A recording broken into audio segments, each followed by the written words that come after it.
Hi hello. परत एकदा नवीन व्हिडिओमध्ये तुमचं सगळ्यांचं खूप खूप स्वागत आहे. आजचा दिवस तुम्हाला सगळ्यांना खूप चांगला जावं हीच महाराजांच्या चरणी प्रार्थना. आणि हा व्हिडिओ येतो तुम्हाला कालचा. तर आहे ना सियाचं आहे ना प्रोजेक्ट करायचं होतं. तर रात्री अचानक तिच्या लक्षात आलं की प्रोजेक्ट बनवायचं आहे. मग आम्ही रात्री 12 वाजले आम्हाला ते प्रोजेक्ट करता करता. मग सकाळी तिला मग सोडवायला गेली रिक्षेपर्यंत. मग आम्ही गेले लगेच ते अंकल आले मग ती गेली. आणि बघा आज आहे ना बाकी काही शूट नाही केलं स्वयंपाक करताना.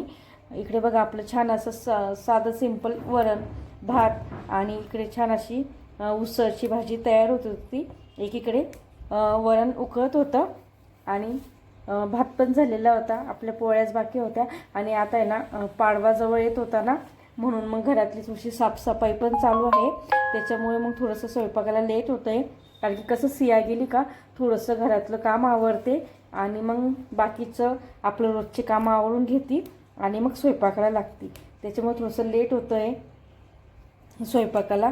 तर पण मग जाऊन द्या, कामं पण महत्त्वाचे. सण आला म्हणजे थोडंफार आपल्याला घरातली साफसफाई पण करणं गरजेचे असते ना. त्याच्यामुळे म्हटलं मग थोडंसं झटक करून हे बाकीचे कामं आवरून आता थोडंसं झटकून वगैरे झालं, जाळजूळ काढून झालं. तरी पण अजून टॉयलेट बाथरूम ते पण राहून गेलेलं आहे आणि बरंचसं बाकी आहे अजून. जिना वगैरे ते सगळं बाकी आहे. फक्त घरातलं झालेलं आहे आणि बाकीची कामं परत आपले ते उन्हाळ्याचे पण कामं चालू होते. ते वरती जा खाली या करण्यात टाईम चालला जातो. म्हणून मग थोडंसं आता सध्या लेटच होते, सगळ्या कामांना लेट होते सध्या. तर इकडे बघा स्वयंपाक म्हणजे पोळ्या राहिल्या होत्या, 2-3च पोळ्या राहिल्या होत्या. तर मुलाला म्हटलं तू जेवायला बसून घे, मग सिया आली का मग मी बसते. म्हणून मग त्याला मी पहिले वाढून दिलं. तो जेवण करत होता. आणि मुलांचं कसं असतं टी व्ही पाहत टी व्ही म्हणजे आमच्याकडे कंपल्सरी जेवण करताना मुलं तारक मेहता लावतात. आपण पण मग बघावं जेवण करता करता थोडंसं.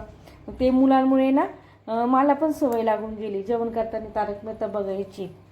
त्याच्यामुळे मग ते कंपल्सरी ते मुलं आणि आम्ही तिघंच राहतो दुपारी जेवायला. मिस्टर नसता कारण की ते थोडेसे उशिरा येतात, त्याच्यामुळे त्यांना 3-3:30 वाजून जातात. मग आम्ही तिघं मग तारक मेहता बघता बघता जेवण करतो. तर मग इकडे माझी शेवटचीच पोळी राहिलेली होती आणि मग पोळ्या सगळ्या झालेल्या होत्या. पोळ्या झाल्या आणि लगेच 5-10 मिनिटातच सिया आली आणि मग लगेच मी सगळं स्वयंपाक पुढे घेतला. म्हटलं चला आपण पण जेवण करून घ्यावं. आणि हे बघा इकडं आमचा दादू जेवण करतो आहे.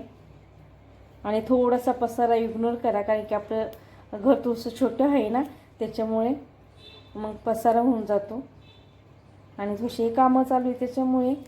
आणि इकडे बघा मी सियाला जेव घालते आणि ना सियाची तब्येत अजून पण बरी नव्हती. तिचे ना डोळे आलेले होते आणि तिला ना खूपच असा विकनेसपणा म्हणजे खूपच वीकपणा येऊन गेलेला होता. ती सारखी असं झोपू करते. आणि मग तिला जेव घालता घालता मी पण जेवण केलं आणि मग नंतर काही व्हिडिओ घेतला नाही. मग दुसऱ्या दिवशी सकाळी म्हणजे आज सकाळचा बुधवारचा व्हिडिओ मला ना फ्रीज आवरायचं होतं. सिया गेली स्कूलमध्ये, मग लगेच फ्रीज आवरायला घेतलं. आणि माझं फ्रीज आहे ना खूप जुनं झालेलं आहे, म्हणजे माझ्या लग्नात भेटलेलं फ्रीज आहे. मग पटकन सामान काढून घेतलं, सगळं एकदम स्वच्छ छान पाण्याने व्यवस्थित साफ केलं, एकदम क्लीन केलं. आणि मग लगेच ते भांडे ते साफ स्वच्छ करून लगेच लावून दिले. मला ना बरोबर 2-2.5 तास लागून गेले फ्रीज स्वच्छ करायला. तर चला इथंच व्हिडिओची एंड करते. आणि प्लीज व्हिडिओ आवडला असेल तर लाईक शेअर सबस्क्राईब नक्की करायचं आहे आपल्या मायलेकी चॅनलला.